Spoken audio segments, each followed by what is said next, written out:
আসসালামু আলাইকুম। New life dream থেকে সবাইকে স্বাগতম।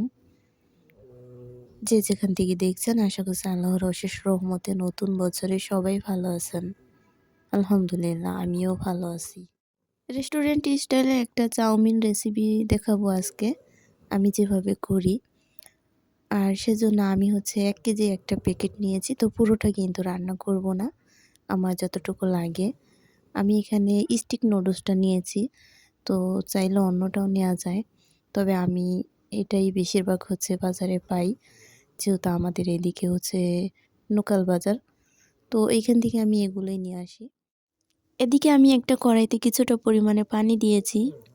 আর সাথে 1/2 চামচের মতো লবণ দিয়েছি। আর সেই সাথে ১ টেবিল পরিমাণ তেল দিয়েছি। রান্নার যে সয়াবিন তেল ওইটা। তো পানিটা ফুটে উঠতে এদিকে আমি চাউমিনের যে একটা মশলা তো ওইটাই তৈরি করে নিচ্ছি। আমি সবসময় চেষ্টা করি যখন যেই টার পরিমাপ নিতে তো ১ টা চামচ নিই আর ওইটার পরিমাপেই সবকিছু নেই। আমি এখানে ২ চামচ পরিমাণে সয়া সস নিয়েছি আর তারপরে ৩ চামচ পরিমাণে টমেটো সস দিয়েছি। আর একেবারে 1/2 চামচের থেকে কম কর্নফ্লাওয়ার দিয়েছি। আর তারপরে দিয়েছি 1/2 চামচের থেকে একটু বেশি চিনি। আর সেই সাথে দিয়েছি পুরো একটা প্যাকেট যে ম্যাগি মসলা থাকে ওইটা। আর এখন দিয়েছি একেবারে কম পরিমাণে টেস্টি সল্ট। আর এখন এই চামচ পরিমাণে আমি ৫ চামচ পরিমাণ পানি দিয়েছি। আর এখন এই তো ভালো করে মিক্স করে নিচ্ছি। আর শুরুতেই তো দেখিয়ে দিয়েছি আমি যে পেঁয়াজ, রসুন কুচি, তারপরে পেঁয়াজের কলি, কাঁচা মরিচ, তারপরে ধনিয়া পাতা আর আমার ঘরে ছিল টমেটো। এগুলো কেটে নিয়েছি। তো বলতে পারিনি এখন বলে দিচ্ছি। এদিকে পানিটা ফুটে উঠেছে। এখন আমি নুডলসগুলো দিয়েছি। তবে একটু ছড়ানো পাতিল হলে ভালো হতো। যদিও আমার সমস্যা হয়নি। পরে আমি ঠিক করে নিয়েছি এই তো। এখন একটা নুডলস উঠিয়ে দেখব যে ঠিক কতটা সেদ্ধ হয়েছে। দেখতে, দেখতে যদি কোনো একটি অংশ ভালো লেগে থাকে তাহলে প্লিজ একটা লাইক দিয়ে ভিডিওটি কন্টিনিউ করবেন। আর এখন এই তো আমি একটা নুডলস উঠিয়ে দেখছি সেদ্ধ হয়েছে কিনা। এখনও কিন্তু পুরোপুরি সেদ্ধ হয়নি। যদি সেদ্ধ হতো তাহলে কিন্তু এই যে চাপ দেওয়াতে ভেঙে যাচ্ছে। আর ভিতরে চিকন আকারে একটা সাদা, সাদা একটা যে দানা, দানা ভাব চাপ দিলে ওইটাও দেখা যাচ্ছে। আর তারপরে ৩-৪ মিনিট পরে আবার জাল করে নিয়েছি। আর এখন এই তো দেখেন কত সুন্দর করে কুক করা যাচ্ছে। যেভাবে ইচ্ছে সেভাবেই চাইলে এটাকে কুক করা যাচ্ছে। কোনোভাবেই কিন্তু ভেঙে যাচ্ছে না। তো এই অবস্থাতে বুঝে নিতে হবে যে পুরোপুরি সেদ্ধ হয়েছে। যত বেশি টানা যায় তত বেশি লম্বা হচ্ছে। একেবারেই কিন্তু ভাঙছে না। তো এখন আমি নামিয়ে নিব। আপনার শরীর ভালো থাকলে দেখবেন যে সবকিছু করতে ইচ্ছে করবে। আর যখন আপনার শরীর খারাপ থাকবে কোনো কিছুই ভালো লাগবে না। তো আমি বেশ কিছুদিন ধরে অসুস্থ। তো কোনোভাবেই ভিডিও দিতে পারছি না। আপনারা সবাই আমার জন্য দোয়া করবেন। তো তার মাঝ থেকে আজকে একটু চেষ্টা করে একটা ভয়েস দিয়ে ভিডিওটা দিলাম। আর এই তো এখন পানিটা ঝরিয়ে নিচ্ছি। এখন একটা কথা বলি, যদি আপনি ৫ থেকে ১০ মিনিট কিংবা আধা ঘন্টা পর রান্না করতে চান, সেক্ষেত্রে আপনি নরমাল পানি দিয়ে ধুয়ে ভালো করে তারপরে কিছুটা পরিমাণে সয়াবিন তেল দিয়ে মাখিয়ে রাখবেন। তাহলে আর জট পেকে যাবে না। আর যদি তা না করেন তাহলে দেখা যাবে কি একদম জট পাকিয়ে যাবে। আর তারপরে রান্না করতে গেলে অনেক বেশি সমস্যা হবে। তো আমি যেহেতু নগদ, নগদ রান্না করে ফেলছি, তো এই কারণে আর দিচ্ছি না। এদিকে আমি খুব ভালো করে ডিমটা ফেটিয়ে নিয়েছি।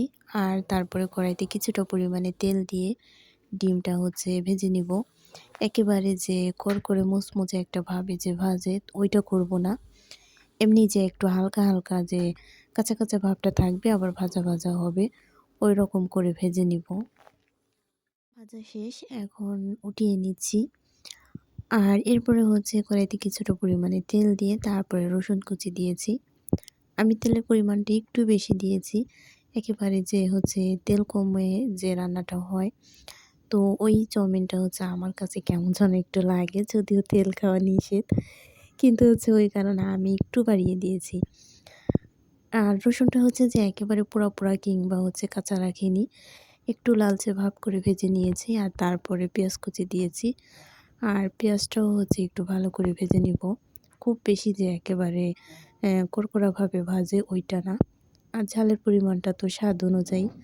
আমি আমার মতো করে ঝালটা নিয়েছি। সবকিছুতে ঝালটা একটু বেশিই খেতে চাই কেন জানি। আর হ্যাঁ, শীত আসার পরে তো আমি একটা ভিডিও দেইনি। তো শীতের ভিতরে আপনারা কেমন আছেন? নিশ্চয়ই খারাপ। আমি কিন্তু এখন এই মুহূর্তে কম্বলের নিচে শুয়ে তারপরে কিন্তু ভয়েস দিচ্ছি। আর আপনারাও নিশ্চয়ই কম্বল গায়ে পেঁচিয়ে তারপরে ভিডিও দেখছেন। আসলে এবছর অনেক বেশি শীত পড়েছে। অন্যান্য বছর এত বেশি শীত আমি দেখিনি। আর এখন এই তো পেঁয়াজটা ভেজে নেওয়ার পরে আমি যে টমেটো কুচি করে রেখেছিলাম আর হচ্ছে পেঁয়াজ কলি তো ওইটা দিয়েছি। আমি টমেটোটা এমনিতেই হচ্ছে একটু পাতলা, পাতলা করে কেটেছি। এই কারণে খুব বেশি একটা ভাজবো না, তাহলে একেবারে গলে যাবে।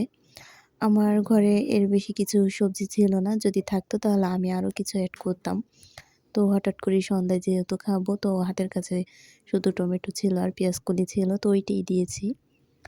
আর এখন এই তো খুবই পরিমাণে হচ্ছে কম পরিমাণে ভেজে তারপরে দিয়ে দিয়েছি সেদ্ধ করে সেই স্টিক নুডলসটা। আর দেখেন কতটা হচ্ছে ঝরঝরে আছে, একটু কিন্তু দোলা পাকায়নি। আর এখন ওই যে রেডি করে রাখা মশলাটা দিয়ে দিলাম।